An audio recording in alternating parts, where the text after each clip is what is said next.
How does Australia talk about China? That's the subject of the report that my colleague, the Deputy Director, Professor James Paterson, he's a real professor, he's an economist, he was a professor before he was recruited by us, unlike me, in a very different field altogether. James has applied himself to how Australia has discussed China, and he's provided a bit of analysis. I'm a bit prejudiced. I felt in 2017 we were going through what I would describe as a China panic. Australia was shocked by the scale of China's rise and aspects of China's behaviour, and you saw that reflected in articles, coverage, positions taken that I thought were summed up as a panic response. James has got a more sophisticated view than mine, and a more rigorous analysis. Before I call on him to speak, can I welcome two guests tonight, the Deputy Consul General, Mr. Wenfei Zhao, and from the US Consulate, Mr. Russell Corner. So those two guests are very welcome. James, where would you like to begin in analysing Australia talking China? Well, let's talk about the way Australia has talked about China. Welcome, ladies and gentlemen. As Bob said, my name is James Lawrenson. I began at the Australia-China Relations Institute pretty much at the beginning, at 2014, and I've spent the last 4 years of my life watching the Australia-China relationship and the commentary around it on a day-to-day basis. Now, I'm lucky. Not many people get the privilege of having a job where they get to do that. And in that time, I've seen an evolution, I think, in the way that Australia talks about China, and it prompted me to write this report. Do the claims stack up? Australia talks China. When I began at the Australia-China Relations Institute in 2014, the way China was discussed in Australia was through two basic narratives, and I lay this out in the introduction of this report. One was a narrative that scholars have called the China Challenge. This discourse reflects the fact that as China has risen in economic strength, strategic weight, some of its behaviour has presented Australia and many other countries with challenges.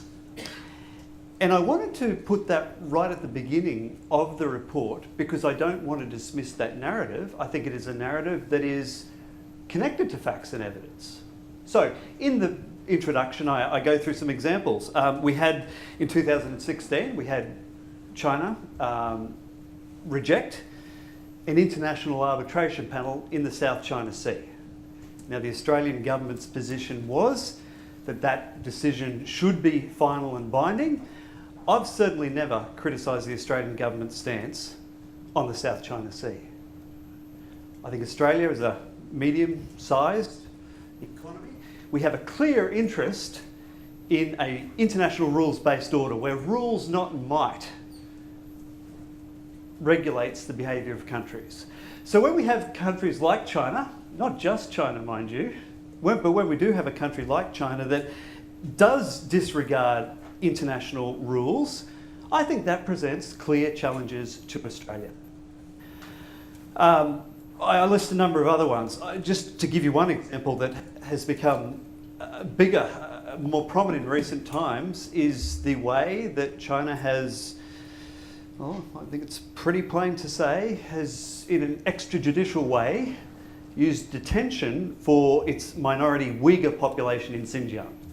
Now, I've got real concerns with that. I see the Australian government also has real concerns with it. Last week, I believe it was our foreign minister who said the Australian government was alarmed by that. I don't blame them, right? Even if you disregard concerns around basic human rights, which I don't believe we should disregard, but even if you did disregard them, the reality is we have Australian citizens who say they are unable to contact their family members because they're in these detention facilities. and they're afraid to try to contact their family members because they are worried they will make their family members' situations worse. So in no sense does this report dismiss the challenges associated with China's rise. I believe they're connected. Those sorts of concerns are connected to facts and evidence. Now, there's another discourse that's also connected to facts and evidence, and it's called the China opportunity. Now, this is one I'm probably most familiar with being an economist. We now do close to $200 billion worth of two-way trade with China. Trade is voluntary.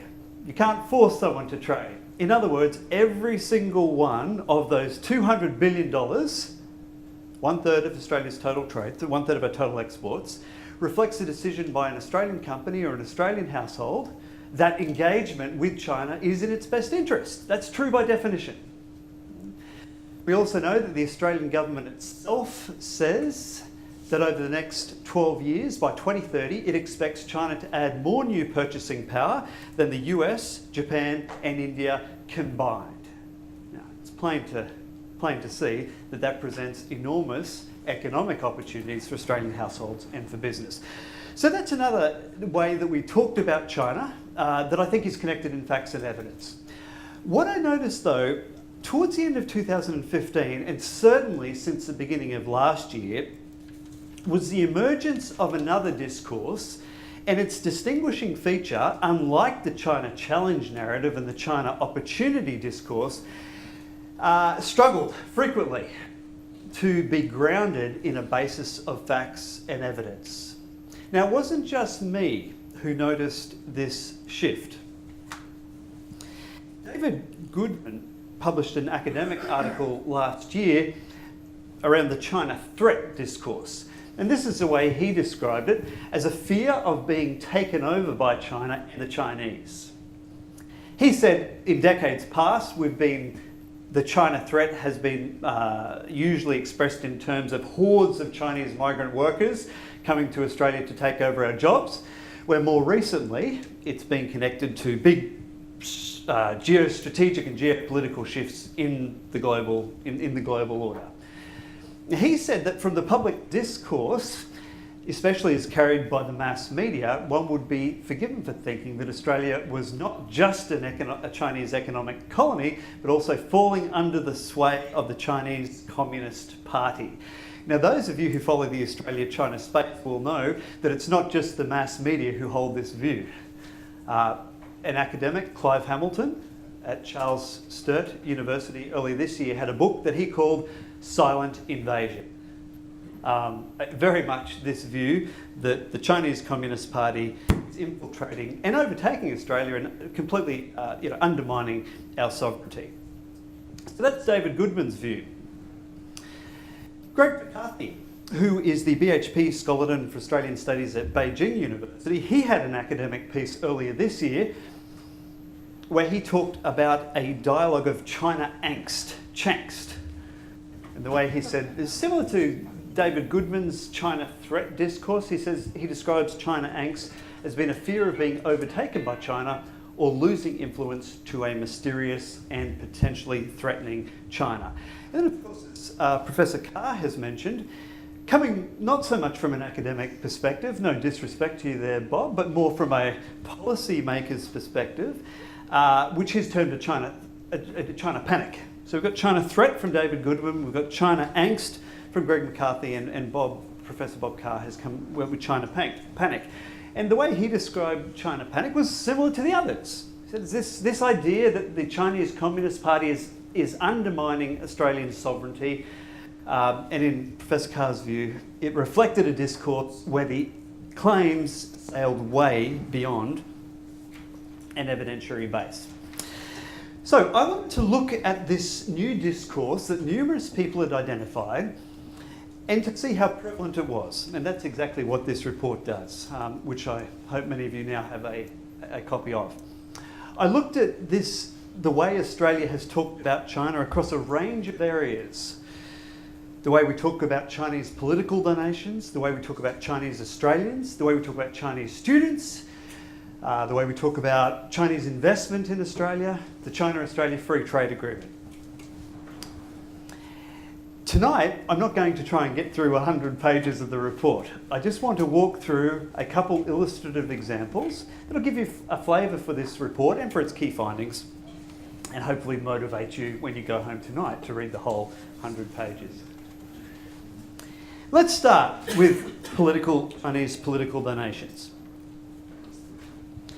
Some claims that have emerged about China and Australia-China relations over particularly the last 2 years, have been completely lacking in evidence base. Let me give you one example there. In 2016, Peter Jennings, the Executive Director of the Australian Strategic Policy Institute, regularly touted as Australia's foremost strategic think tank, said that Chinese hackers were responsible for the crash of the Australian Bureau of Statistics census website. Rushed to print. Well, it turned out that it had nothing to do with hacking, and it had absolutely nothing to do with China. Right? That is the facts.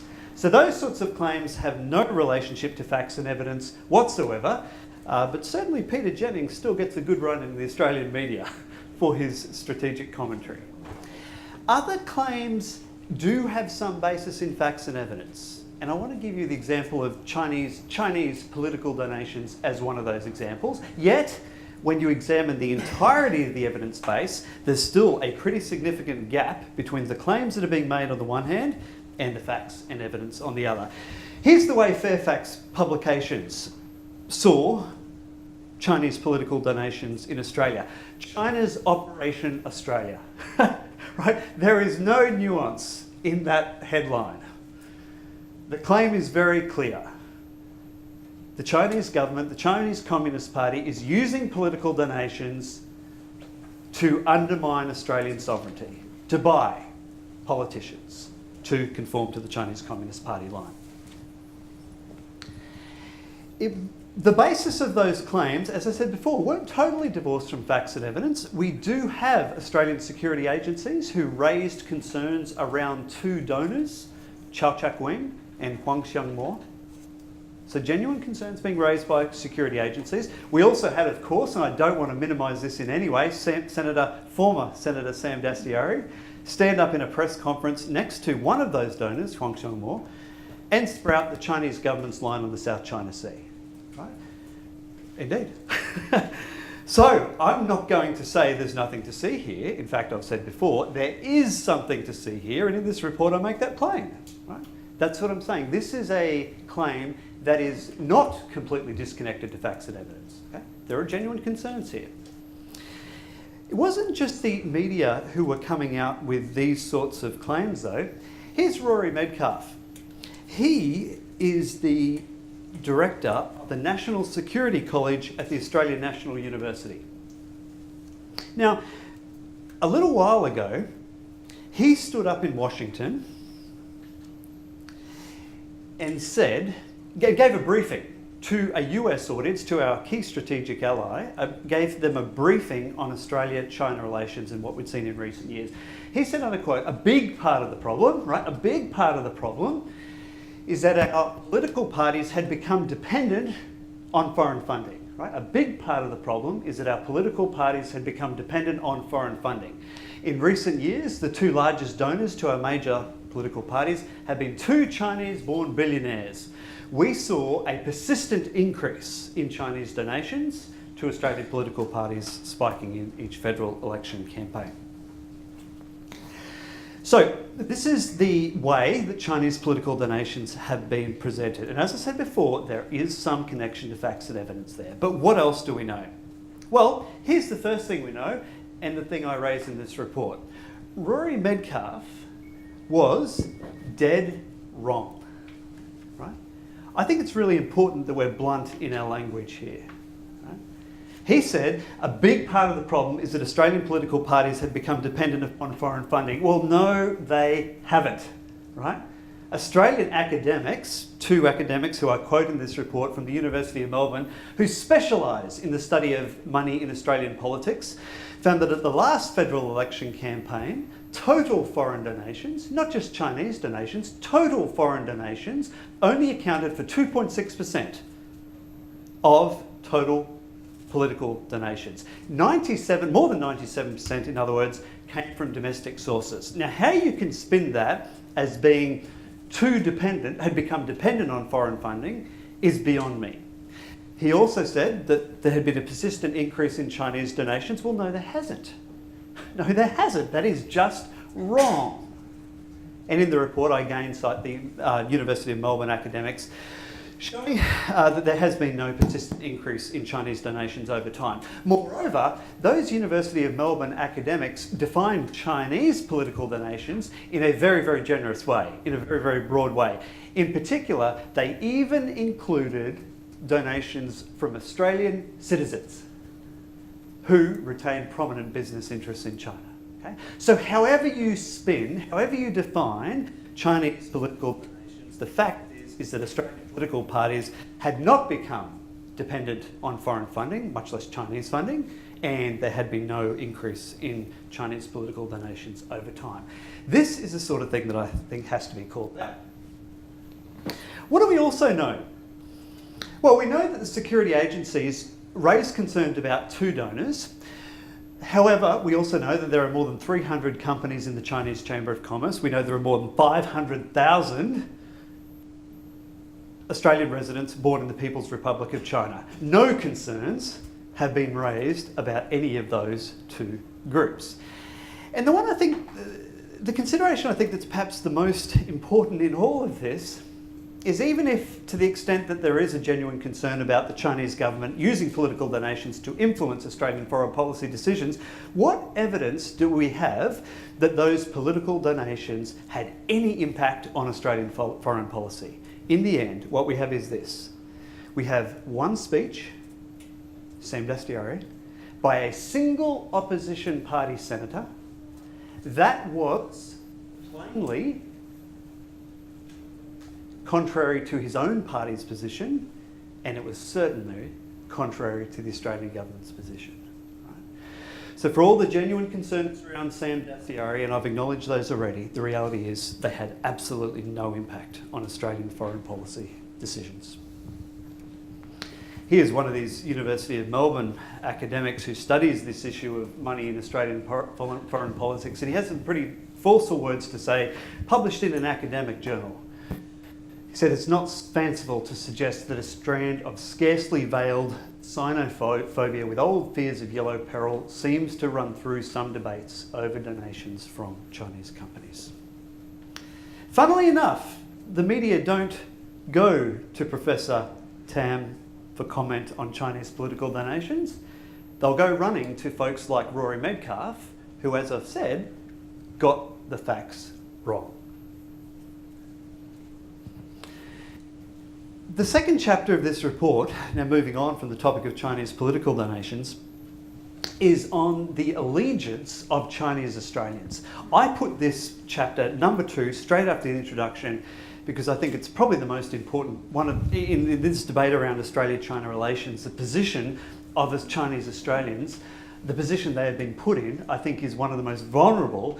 And if there's anywhere where facts and evidence needs to apply, it needs to apply to Chinese Australians. These are cut and paste quotes from Australian media over the last few years. Australia is losing the battle against China's citizen spies. ASIO flags Manchurian candidates. In other words, Beijing is planting its loyalists in our political system. Melbourne protesters to rally in support of China, raising doubts about the allegiances of Chinese Australians. Here's some of the specific claims. Clive Hamilton probably takes the cake here. If you read his book, he says, remembering that there are over 1 million people of Chinese heritage in Australia, we could expect some, citizens and non-citizens alike, to take to the streets to express their loyalty to Beijing. In other words, to Australia's enemy. Read the book and you'll find he cites 2 sources, 2 estimates of the proportion of Chinese Australians who are loyal to Beijing, and those estimates range between 10 and 40% of Chinese Australians as being loyal to Beijing and not to Australia. Well, you do the numbers, that translates to more than 200,000 Chinese Australians who are loyal to Beijing, not to Australia. And he says we should expect to see them take to the streets, expressing their loyalty. 200,000 of them to Beijing. Paul Dibb, an eminent strategic scholar at the Australian National University, he says the fact is, there are a considerable, not a few, right? There are a considerable number of Chinese residents and students here who feel nostalgic about the People's Republic and its ruling party. If that is so, we have a dangerous case on our hands, people. We have a dangerous case on our hands with a group of people who are not integrating and who owe allegiance to a foreign power. So if you want to see the claim in very bald terms that Chinese Australians, a considerable number, owe allegiance to a foreign power, here it is. Aaron Patrick, in an article back in 2016 in the Australian Financial Review, he said thousands of Chinese already live here and visit Australia on tourist visas. And many come and go for business and mix with Australians at all levels. Fancy that. Chinese Australians mixing with Australians at all levels. They are free to go anywhere an Australian is. Well, no surprise, because they're Australians. They are free to go anywhere an Australian is, and there are far too many for the security services to monitor. These are the claims that are appearing not in some fringe right-wing publication, but in our biggest newspapers. Well, what are the facts and evidence? When Clive Hamilton was challenged to cite the rigour, the sources of his estimates that between 10 to 40% of Chinese Australians were loyal to Beijing, this is what he said. Where did he get those numbers from? He said he asked two friends. And he asked them to take an educated guess. And in Clive Hamilton's view, their educated guess seemed reasonable. Now, he told a Senate inquiry around foreign interference and intelligence that his book was extremely scholarly. I don't know too many academics who can get away with publishing scholarly material, and the basis of their evidence is that they asked two mates and those friends took an educated guess, and you know what, I thought it was okay, right? But that's the basis of the evidence that he presents. Paul Dibb, you dig into his evidence, he cites two sources to say that we have a dangerous case on our hands. Folks, this is not neutral language, this is strong language. We have a dangerous case on our hands. One is a letter sent from a Chinese Australian community group to federal politicians, a single letter from a group that doesn't even have a website, and we have no idea how many members are even in this group, and no journalists bothered to find out. And he also cites some talk about concerts, musical concerts being organised in Australia to celebrate Mao Zedong. One problem, the concerts never actually happened. That is the full extent of the evidence base that Paul Dibb cites for asserting that we have a dangerous case on our hands. In Clive Hamilton's book, he spends a lot of time talking about when the Olympic torch came to Canberra in 2008, there were competing groups of protesters. Now, well, that was obviously more than 10 years ago. So more recently, if you read through the media coverage of the way Chinese Australians are loyal to Beijing, you'll see a lot more emphasis on the South China Sea issue. And I go into this in the report. Andrew Green, the ABC's defence writer, he wrote a story about a meeting in Sydney that was being organised by leading figures in the Australian Chinese community. Leading figures. Well, you go into the evidence again. How many people showed up? Well, I can tell you that 60 people showed up. There are more than 200,000 residents in New South Wales who were born in China. 60 showed up. I don't think we've got a dangerous case on our hands where Chinese Australians are showing their loyalty to Beijing, let alone standing up on the streets and doing so. Other people have raised this language is not just neutral. It's not. These are not throwaway lines. This is potentially really dangerous stuff. Of course, the real problem we have in Australia with Chinese Australians is not that they're loyal to Beijing. The real problem we have is that they're not represented at all.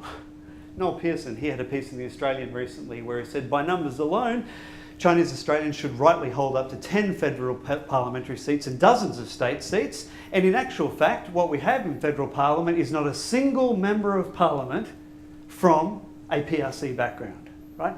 You want a problem? The problem we have in Australia that with Chinese Australians that lines up with facts and evidence is the fact that their direct representation in our democracy is almost non-existent. Andrew Jakobet's a professor at UTS.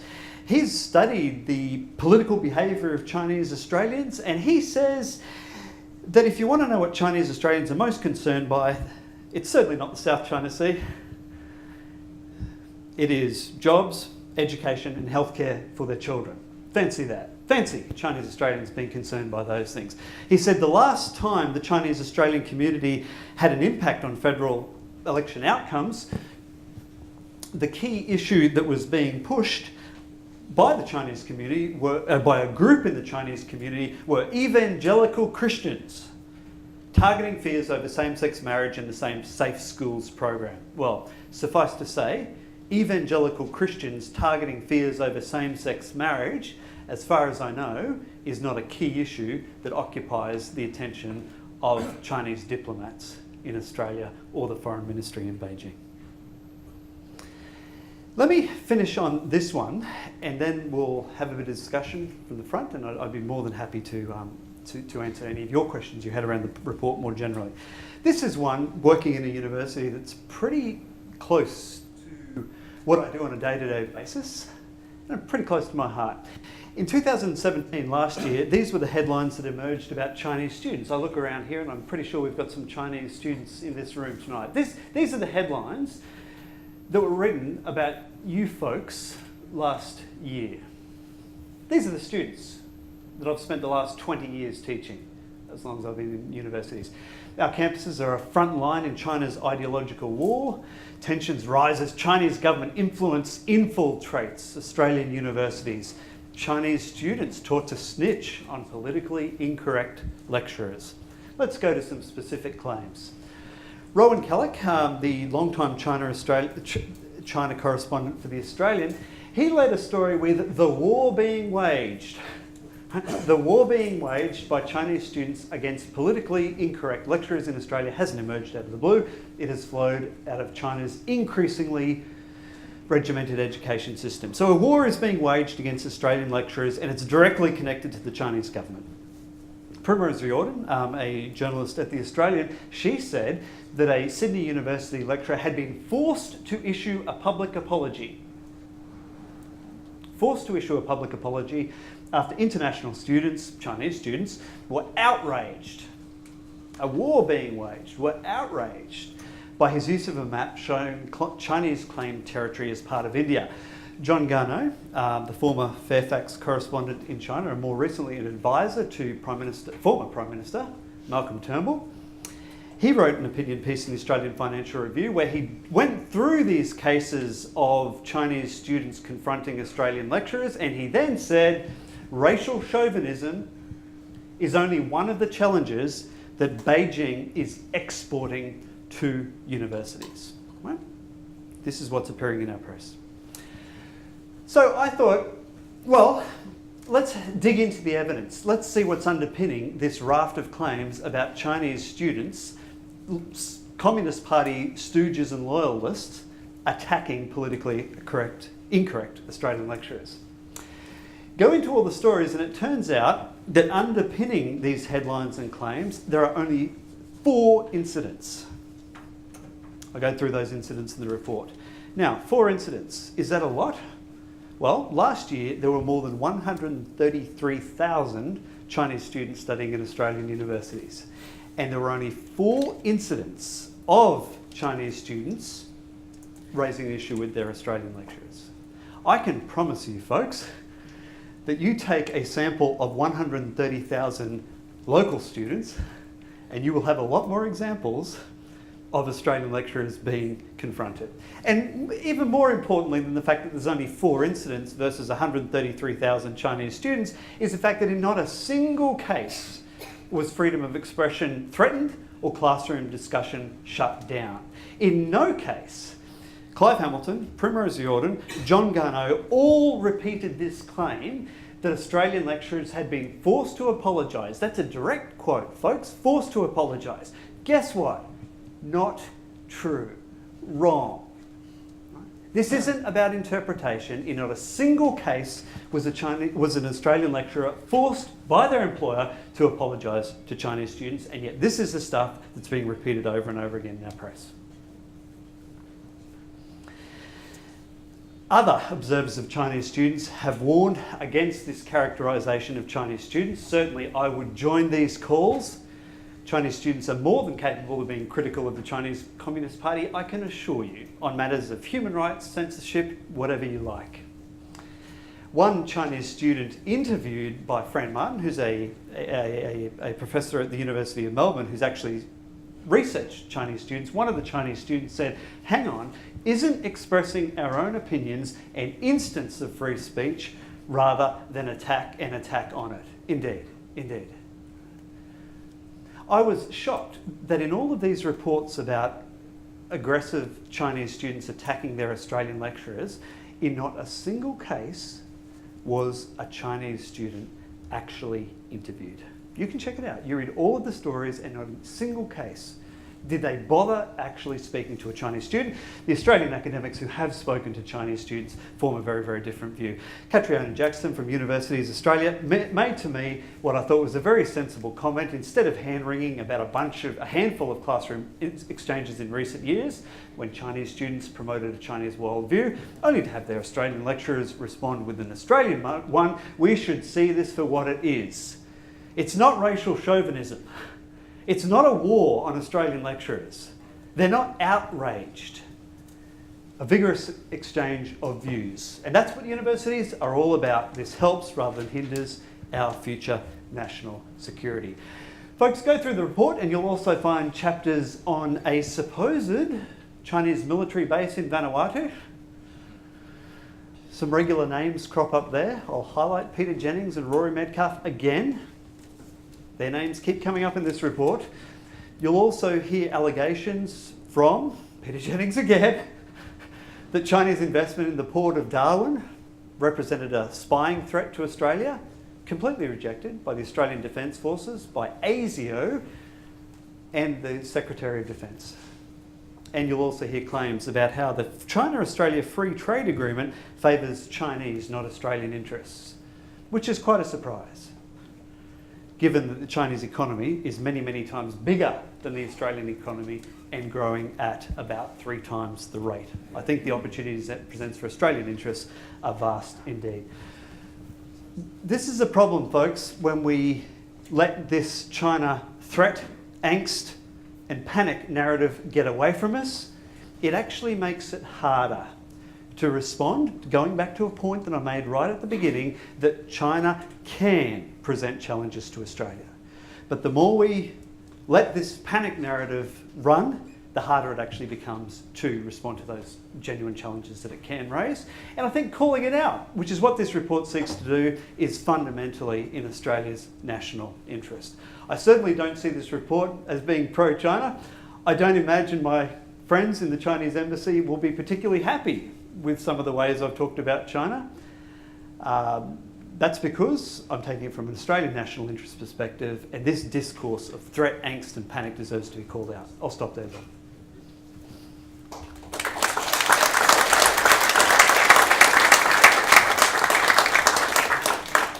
James, only some quick comments from me, so we've got plenty of time for members of the audience to ask questions. Are you as surprised as I am by the Lowy poll, June 20, that showed, even after this welter of headlines about the threat of the Chinese taking over Australia, 82% of Australians, 82%, said they saw our relationship with China as being more about economic opportunity than military risk. I was surprised it was so robust, and in fact it had increased by 5% over 2 years. That is, the percentage of Australians who saw the relationship being about economic opportunity saw China as an economic opportunity, not as a military risk. So somehow, it happens often in politics, you look at a poll and you think about, the Australian public, how do they get it so right? How do they get it so right? The welter of headlines, that what I call a panic, didn't seem to have an effect, and that surprises me. Yeah, it's pleasing though, isn't it? I mean, I think the Australian public gets the fact that engagement with China is in the national interest. I mean, I think that the Australian public see that we now export $120 billion to China. That's a lot of Australian jobs. Maybe they also see through some of these claims and that some of the evidence that is being presented doesn't stack up. And so what I've tried to do in this report is make that comparison very stark, because I think so much gets said, people can get away with a lot of stuff, with a lot of loose talk. And so I think it's useful to collect all these claims together, document them, and then present the facts and evidence. And it's, yeah, the gap is consistent, the gap is broad across a range of areas. And I've got to say, Bob, that you read through the report, and there's a couple names that just keep coming up over and over again. And so I think it's important that their contribution to the debate on Australia-China relations is recorded and scrutinised. Okay, well you've got the report, and the report makes a contrast between allegations and evidentiary base. That's the great theme, looking at what is being said and measuring it against the available evidence, supported by footnotes on both sides of the equation. Let's have some questions. Sir. Thank you very much, James, for your talk. Cheers, thanks. My question is, I mean, extraordinary claims being made, and thank you very much for refuting them in the basis of empirics, essentially. One of the things that interests me, having not read your report in detail, is the relatively, I guess in Australia we draw a distinction between what I would refer to as the liberal press on the one hand, namely the Sydney Morning Herald and the Fairfax and probably the ABC, and the conservative, or some people would say the downright reactionary press on the other. But in the samples that you've given us, there doesn't seem to be too much of a distinction. I'd like you to comment on that briefly, if possible. Thank you. Yeah, no, look, that's a great observation. And when you do get a chance to read the report, you're absolutely right. This is not just... If this was just coming from one particular media group, it might be easier to explain it, a particular ideological slant. But in fact, this is coming really across the board from Fairfax News, even the ABC. So what's going on here? Look, I suspect that some of this stuff comes back to a pretty tough media landscape and a bit of controversy. Gets eyeballs and clicks more than does nuance. That could be part of the explanation. Yeah, but you're right. There's no single media organisation that I single out in this report as being more problematic than any other. Another question? Yeah, hand up there. James, usually people stick to their own set of interpretations. Now, are there any press people today? Will we see some reports tomorrow and, contradict what they have said? People like Metcalf or what's what was Peter Jennings, probably. Peter Jennings and all that. Yeah. Now, wouldn't they read their report and then criticize you back? Are we seeing any of that in our press tomorrow? We'll see. I look forward to reading the papers tomorrow. But, I've documented these claims. We can have a legitimate debate about interpretations of facts. Right? That's fine. That's fine. No drama with that at all. You can look at China's actions in the South China Sea and come at it from different angles. I can see that. But what you can't have a debate about is things like saying Australian political parties are dependent on foreign funding when foreign funding only accounts for 2.6% of total donations. That's not an interpretation, that's a fact, right? You can't have a debate about saying that there's been a persistent increase in Chinese political donations when there hasn't been. So look, we'll see what these folks come back with. We all know that the temperature in the debate on Australia-China relations can get very hot, and it doesn't seem to be cooling down. So look, I expect a bit of pushback from this report. I haven't had any yet, and I'll also observe that at least amongst my academic colleagues, the feedback I've had on the report has been overwhelmingly positive. I think they appreciate what the report seeks to do. Question? Andy Podger. I just want to make a comment that all this Chinese Chinese angst, anger, panic is not just a phenomenon that's happened in Australia. If you look at the literature coming from all parts of the world, it is consistently present in the United States as well as Canada and New Zealand and any other British Commonwealth-speaking country.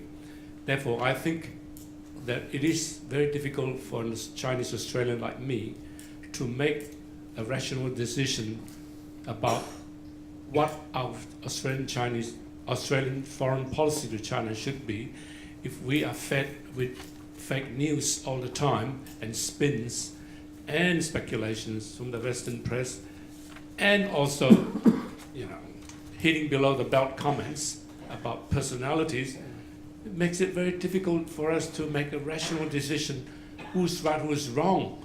Yeah. I mean, your work is very, very important to us. That means at least we have an academic source where we can say, oh, well, this is a evidence-based paper, not speculation. Yeah. Do you think that we should be thinking about where these forces come from that make us lean into a way that we have to support the China containment policy? Look, thanks for the comment. Can I make this really clear? I don't want to engage in media bashing, right? I would much prefer Australia's free press than China's system where the press is subject to the Chinese government's control, right? To the extent that China is seeking to covertly influence operations in Australia, I think a free and open and independent press is one of our best defences against that sort of activity, right? But what I do think is important is that in investigating all of those claims, legitimate to investigate, that we do stick to the facts and evidence. And rather than, so for example, if you're going to talk about Chinese students, right, I have no idea why you would go to, say, John Garneau or Peter Jennings for comment. Why would you do that when you have Fran Martin from the University of Melbourne, you have Wan Sun from this university, superb academics who've actually done really good research on this area. Same thing with the Pacific Island chapter. Actually, I encourage you to read that. Who do the media go to? They go to the Australian Strategic Policy Institute. They go to Peter Jennings, they go to Malcolm Davis and other analysts there who comes out with all these quotes, and it just turns out that when you actually speak to area studies experts, that is academics who spend their lives analysing the Pacific Island countries, they conclude that claims of a military base, a Chinese military base in Vanuatu, are without basis. So I guess that's, I don't want to start bashing the media, but gee, I wish the Australian media would at least, and look, some do this better than others, but as a general point, I wish they would go to experts rather than the loudest voices. Next question, Peter Manning. I'm a former executive producer of Four Corners. I've made, Welcome. Thank you. I've made my life investigative journalism in one way or another. And in that kind of journalism, of course, sources are everything. And checking, double checking, triple checking your sources before you make an allegation, before you use the facts before you to make the allegation.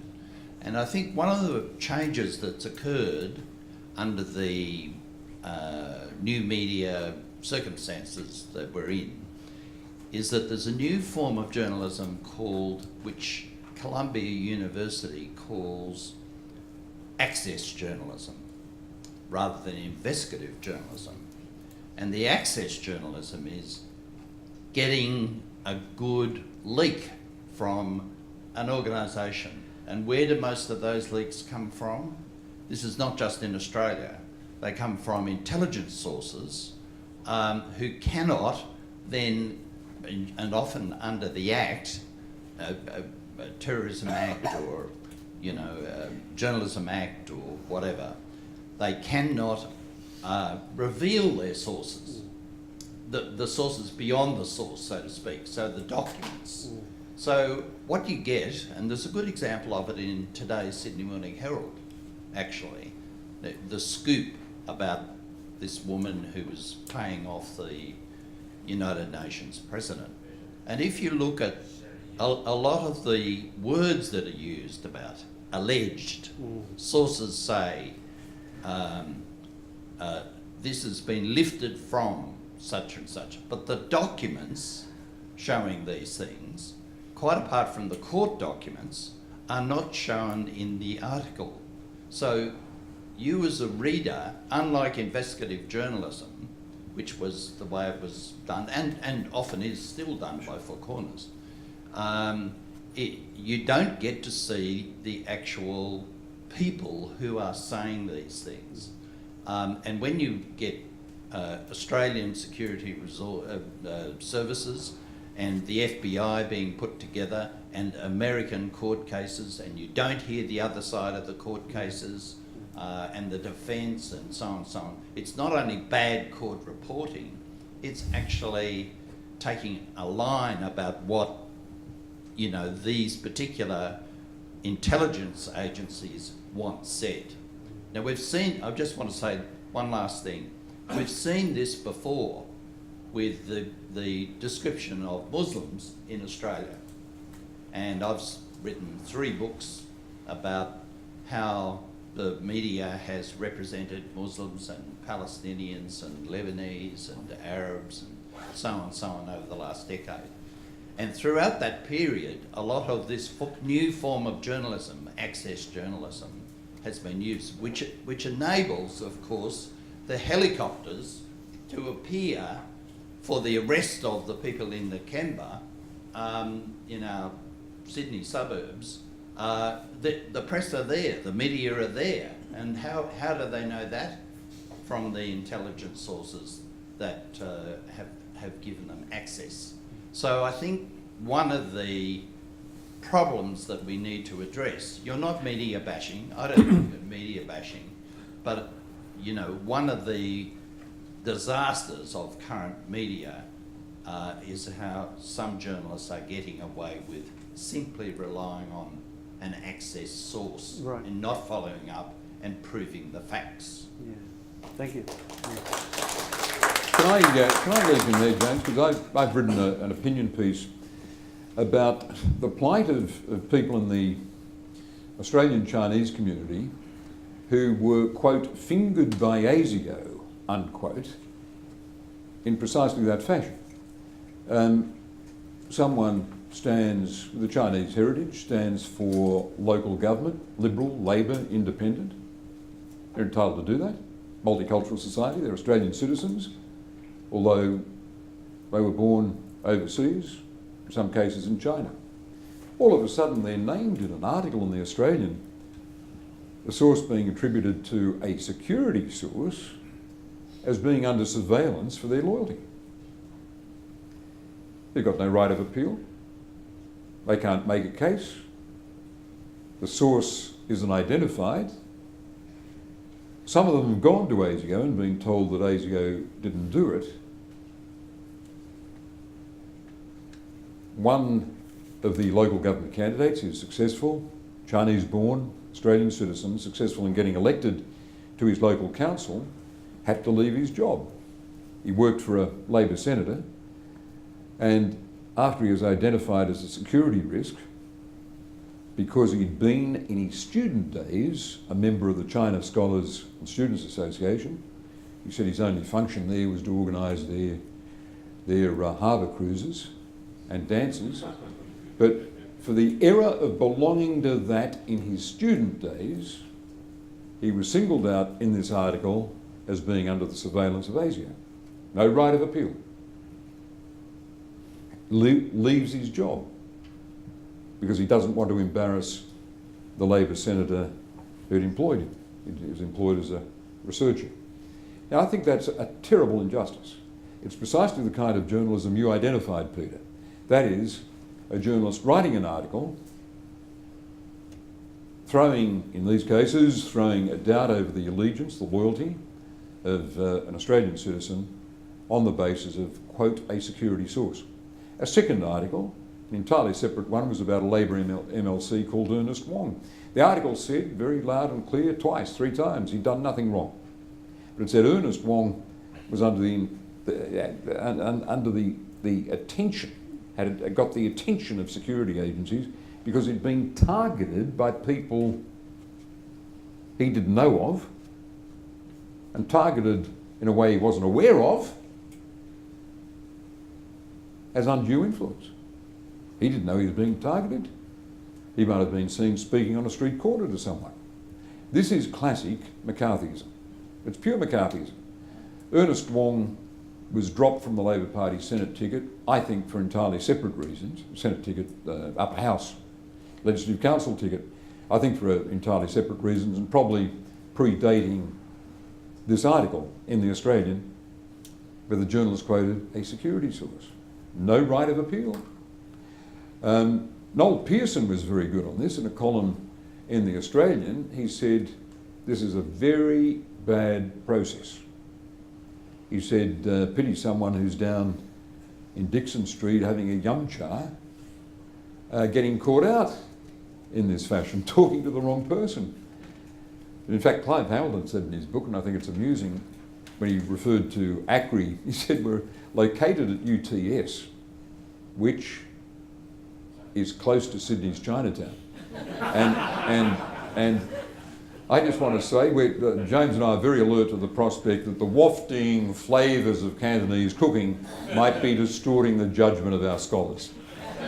But I think that's beautiful McCarthyism, and it deserves to be framed somewhere, because I don't think even Joe McCarthy, the author of McCarthyism, would have stood up in the US Senate and accused someone of being implicated in Maoism because they were seen in Washington's Chinatown. Got another question? Up the back, sir? While the microphone's going, while the microphone's going there, we routinely read statements such as so-and-so has been linked to the Communist Party. Linked. You see this over and over again. What the heck does that mean? Linked. Does it mean you had a photo with someone? Does it mean you met with someone? And the answer is yes, it often does mean that. I think back to a piece in Fairfax Publications where the allegiances of Helen Sham Ho, who was Australia's first Chinese background parliamentarian, were called into question on the basis, this is in the article, on the basis of a photo, meetings she'd had, and the fact that she had called Huang Xiangmo a nice friend. Right? That was the basis of shedding doubts on her allegiances to Australia. Extraordinary stuff. I'm sure I'm linked to China, Bob. Yeah, but when it affects Australians of Chinese background, the point's got to be quickly made, there would be uproar if the same standard were applied to another migrant group. Lest I be misunderstood, I'm not going to give you examples, but if this were applied to another migrant group, there'd be justifiable outrage. But we still have enough, perhaps this is the explanation, we still have enough of old-fashioned white Australia thinking in corners of our DNA that somehow people are getting away tainting the allegiance without evidence of Australians of Chinese background. So, sorry, sir. It's all right. Sorry. I've got to shoot off actually, so I was going to ask a question but just don't have the time. But first of all, I'd like to say it's great seeing a different opinion, I guess, about Australia-China relations, not just what we see in the media. It's good to have a different view, mainly because for me, I'm second, third generation, but obviously this, I feel, impacts me in a way because it sort of smears everyone sort of in my path who may have been born here and may have been here for a long time. So it's, in my perspective, it's a good thing seeing a different point of view. Actually, I do have a bit of time now, but the second question I wanted to ask was just in regards to, there's a lot of talk about political donations and media, those research papers, and Chinese influence. I'm just curious in regards to the level of American influence or US influence in politics and media. Yeah, look, thanks for that. And again, this is another topic I don't want to engage. I don't want to say that I think there's some big American conspiracy to overtake our foreign policy. I don't think that, just to be clear. I often tell my Chinese colleagues, including Chinese diplomats in Australia, that if you look at Australian foreign policy, there's quite a number of decisions where Australia hasn't lined up behind the US. So I don't believe there's some massive conspiracy. I do believe that American influence in Australia, well, first of all, let's just say it's no surprise that America would seek to influence Australia, and that's fine, right? We're a security ally. I expect they will take a keen interest in Australia, and good on them, right? We should expect that. We should welcome it. But I think there are, it's just interesting to me how it's almost so normal that we don't even recognise it anymore. I'll give you one example of something that I thought was perhaps a little bit cheeky. Nothing wrong. I welcome the contribution, but it was a little bit cheeky. A couple of months ago, the US State Department sponsored a guy called Peter Mattis, who's from the Victims of Communism Foundation in Washington. He was paid for by the US State Department to come out to Australia to give speeches at Australian universities and to brief Australian policy makers as well. And not surprisingly, his views were that the Chinese Communist Party was a threat to Australian sovereignty. Now, when he was challenged about what his evidence was, well, he referred to Australian media reporting. And, well, that's interesting because this whole report documents that a lot of this media reporting hasn't actually been connected to facts and evidence. So I welcome all those sorts of contributions, I really do, and I don't believe there's an American conspiracy. Well, I guess my point is we've got to scrutinise all sorts of influence, whether it's coming from the US or whether it's coming from China. In many cases, I think US influence is benign, welcome. Why? Because Australian and US interests often coincide, but not always. And in particular nowadays, when we're seeing the US move towards a confrontational stance on China, right? A strategic competitor. Well, I'm not so sure. Well, China's certainly not a strategic competitor to Australia. So let's listen to what the Americans have to say, but we don't want to be automatically lining up in that view, and I don't think we are. Sir.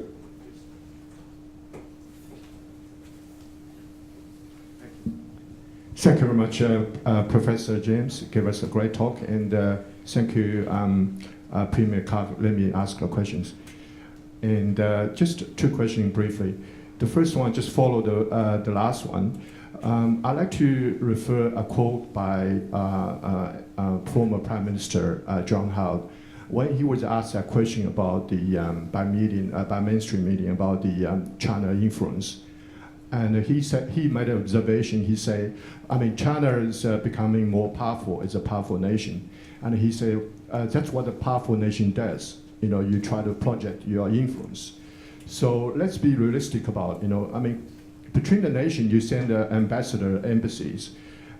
It's not for friendship, right? It's for, especially a powerful nation like Europe, America, and China, and Japan.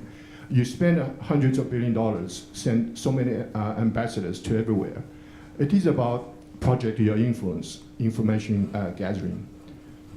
So when you're talking about the political donation in Australia, but also, we are, if it's legal to have donation from foreign countries, then we really have to discuss, whether we should have exclusion for some country you're not allowed to, or for some country you're allowed to. And my second question is to, when you judge the character of a nation, should be very much how you judge the character of a person. What I'm saying is, in order to know to predict the character of that person, it's better off to based on the historical track record, what that person has done. So you look at the track record of China China had 5,000 years to invade Australia if they want to, and they haven't done so. And Australia, it's a very young country since the Federation. For 200 years, we only we actually never by another country except one country, was Japan. So I really appreciate you and the Premier Carr, in especially Premier Carr, like in Australia, time of this, very few politicians have the courage to come to the public to reason, to give the Australian public the reason based on the facts. Thank you very much. Thank you. Up there, sir.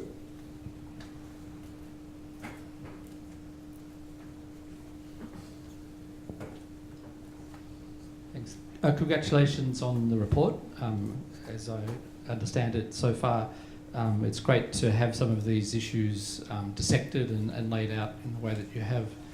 Can I ask, you've talked about China panic, others use the term China angst, China challenges alongside China opportunity. If you reflect back to, say, the time the Institute was created, do you feel now, looking back, that there might have been some underestimation of some of those challenges that a rising China does pose to Australia to deal with constructively, but still realistically? Yeah, when we were established, when ACRI was established in 2014, in the Great Hall of the University just up the road, there was a lot of optimism about Australia-China relations. So I sat there next to Julie Bishop, who succeeded me as Foreign Minister.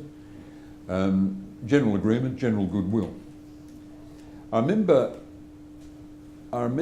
that atmosphere about the relationship continued, and I wrote an op-ed in late 2016.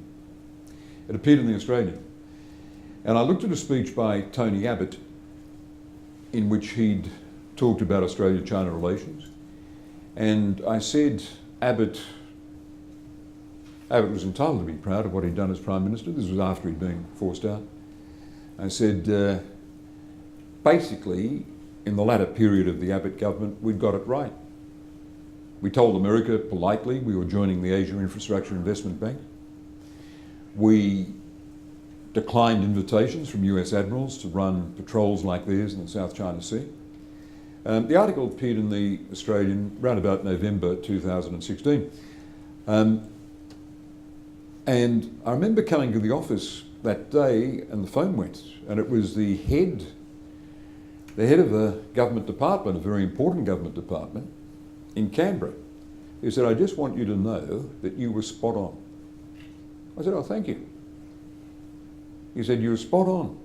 He said, "I've just got one criticism. Next time the Australian runs an article by you, insist they run it across the top of the page."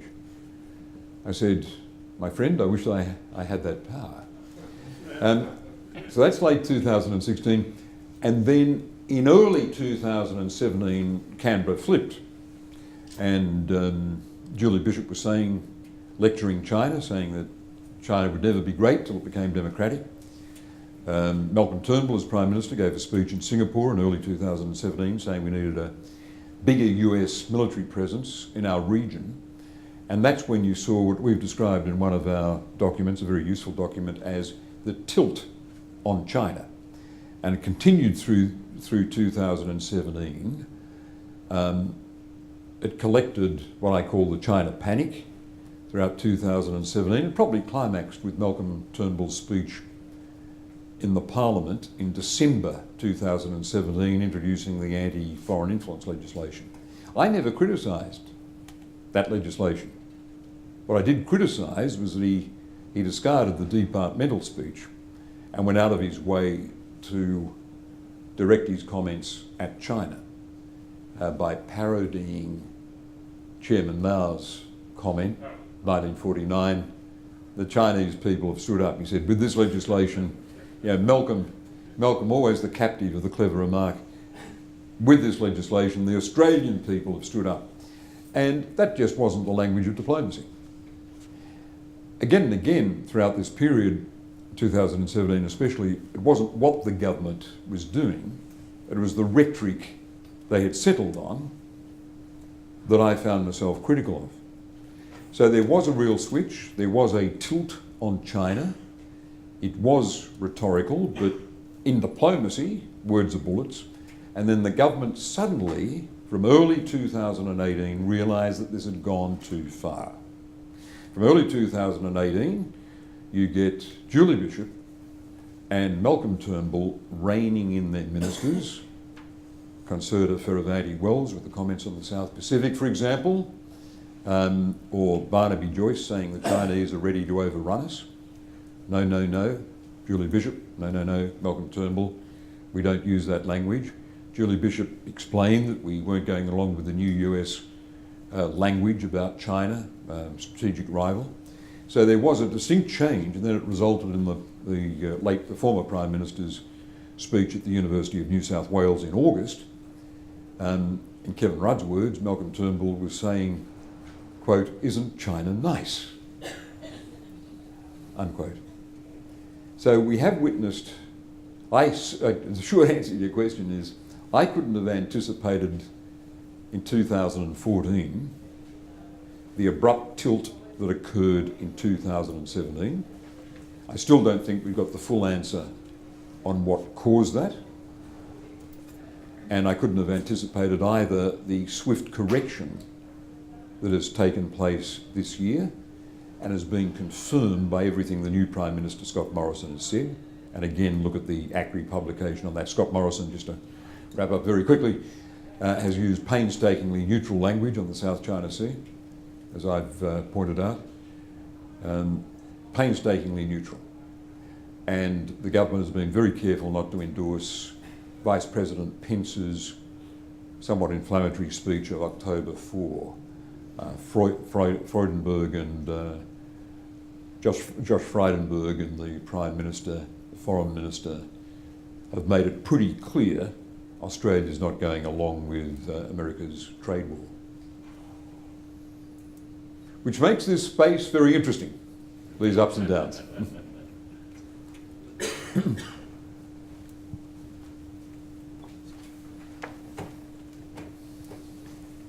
Oh yeah, thanks James, and thanks Bob. Always good to listen in on you guys. My name is George, and putting aside the politics, I just want to say something nice to both of you. And this makes me very suspicious. Very, very suspicious. And I promise you'll like this one, Bob. Yeah, I'm reaching for my pocket revolver at this point. Look, to do this like effectively, I think I'll just provide a very simple example. Look, I'm a Chinese-born Australian. One of the most fascinating facts about China that I have most recently came across is that China has actually declared both to the UN and the World Bank that they would effectively eliminate poverty for its entire 1.4 billion people within China within 5 years. And I think that is quite a significant milestone. But also what makes me proud, to be an Australian with Chinese background is, as an Australian, we're actually contributing towards that milestone, through international trade. I just personally think that's something to be proud of as an Australian. But as a bit of a bonus for you, Bob, I wanted to tell you the truth is our whole family actually voted for you. Okay, this is hijacking my event, Bob. There are some elections where all those votes counted, I can tell you. And look, I just think you've done a fantastic job, and if I had a chance to go back in time, I would have gone back around and voted for you the second time on the same day. But obviously I didn't allow it in Australia. I'm grateful for every vote. There were some elections where they made a real difference. So thank you very much. I know Bob wants to bask in this glory. Just one very quick comment there. It's interesting how you mentioned that you're quite proud of the fact that China has almost eliminated poverty now. It's got to the stage in Australia where if as an economist I say that, then I'm accused of parroting the Chinese Communist Party line. That's how bizarre it's become. If I support the free trade agreement, then I'm pro-China. Extraordinary stuff.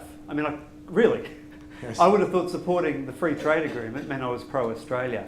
So even in those, I think they're very common sense factual statements, even saying those sorts of things now is actually a bit controversial, and it's very easy to get yourself painted as being a Communist Party sympathiser simply for saying that China's done a good job at eliminating poverty. Thanks. Got time for, I think, one more question. George. Just a quick one. With all the allegations regarding political donations and students, are any of those actually illegal under Australian law? Well, the answer is no. And can I also add this, that as you know, Australia is upgrading its political donations law, and they're still not going to be illegal. I can tell you that once the new laws have been upgraded, folks like Huang Xiangmo, permanent residents of Australia, will be free to donate as much money as they want. And so they should be, given that their interests are tied up in Australia. It's funny it's never mentioned. Yeah, it isn't, is it? And certainly when it comes to Australian citizens being called Chinese businessmen, no one's ever called me a Scottish academic, I'll say that. Oh, all right. Now, there are two more that I'm going to try to squeeze in, but please keep them short and to the point, sir. You had your hand up. Thank you. Firstly, thanks for a great talk and presentation, but I do have a criticism instead of a compliment. You've said more than once that you're not seeking to bash journalists. I'm critical of that. I think you should be bashing the journalists because so much of it is waffle and unsubstantiated reporting. And it really does require voices like your own to get much more airtime if you can. I think Bob does a great job. I read a lot of his stuff, but I don't think you're doing a big enough job. But I have a couple of questions, and I hope I don't sound too radical. The one relates to political donations, which, we get these complaints about foreign donations. Shouldn't the finger be pointed at the recipient rather than the donor? Everybody wants to influence the way you behave. Let James answer that. I've got a second part. You'll come back to you. Let him answer that one. Just very quickly, Gordon, in the report, I actually make this point, that, and even Huang Xiangmo himself raised that, he says, hang on, in this whole debate, don't forget that it was the political parties that came to me. Right? That's pretty critical, isn't it? Right? That's a fact. So this idea that the Chinese Communist Party is using political donations to influence Australian democracy, well, actually, the reverse. It was Australian political parties that went to a Chinese Australian permanent resident. Okay, you allowed a second one. The second part of the question is this. The white paper produced a couple of years ago by our government dealing with foreign influence, which I read a while back, is littered with talk about Australia using its influence overseas. It just boasted about it, took every opportunity imaginable. And in the same paragraph, one after the other, there was this anxiety about so-called interference from foreigners. Now, I just can't see the distinction and the prejudice that's built into that observation. But let me take it one step further. As you know, we vote domestically for our political leaders. And not so much Australia, but to some extent Australia, but the great nations that are powerful and hugely influential are voted for domestically.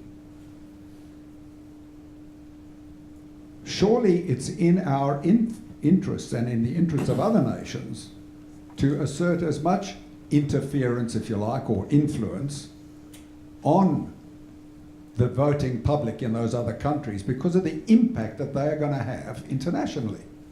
I know that sounds a bit radical, but do you have a view about that? No, I mean, I think a comment from Paul Malone, who's a columnist, I think of a particular article he wrote in the Canberra Times. He said this idea of agents of influence, you would have seen this language used quite a lot over the last 18 months. He said it's just meaningless, it's ridiculous, it's McCarthyist nonsense, I think. In a democracy, clearly, we all have the right to influence everyone else, both behind closed doors and in the public square. So look, you do risk the criticism that, hang on, you're drawing a false equivalence, right? The US is an Australian security ally. We do share interests and values with the US that we don't share with China. Folks, that's true, right? China and Australia's values sometimes are different, right? Let's acknowledge that. But let's not paint China as the enemy, right? Let's not totally lose nuance. For example, just as many of our interests line up with the US, no one's seriously advocating that we walk away from being a security ally of the US, I don't think. Well, some people may be, but I don't think that's a widely held view. But in today's world, it is not China that is walking away, and I would say seeking to blow up the World Trade Organization. right? It is not China that's doing that. I've got real concerns about China's actions in the South China Sea, but when it comes to climate change, it is not China that is walking away from the Paris Climate Change Accords. So this is a complexity and the nuance I think we have to embrace. And, you know, saying US good, China bad, gosh, surely we can do better than that. Okay, Daphne. Thank you, James, for giving us the facts. What worries me is that a lot of the so-called points that you mentioned and have proven to be wrong, a lot of that does influence a lot of people. And this is a worry. For example, you had something up there regarding a so-called concert that was going to, for Mao, I think it was. Well, that group was obviously strong enough to stop, right, that going ahead. I also know that I believe even in this UTS, there's another talk or round table coming up, I think, next week, in which those people will be talking about things like the Confucius Institute, the Uyghurs. Now, what should we do? Should we all turn up there armed with all your facts to negate, right, what they're going to say? Well, I don't think my facts do negate what they're saying. My report certainly doesn't. But look, I think that's fantastic. What a great advertisement for the University of Technology, Sydney, that we have a diversity of views. You know, so look, this report talks about the claims and evidence across 6 different areas. They're very broad. And can I just finish on this again? I'm not saying all the claims are completely divorced from the evidence. In some cases, they are connected to evidence and facts, but in many cases, they're not. So look, I'd encourage you to show up next week and hear what they've got to say. I think I think they should be welcomed, and good on them for having their event at UTS. Thank you, James. Thank you, ladies and gentlemen. Thanks for being here tonight. It's a very solid report. Please take a copy away with you. Read it, give us your criticisms, we'd love to hear them. And we'll continue to follow and document how Australia talks about China, because this debate certainly won't go away. Thanks for being with us. See you soon.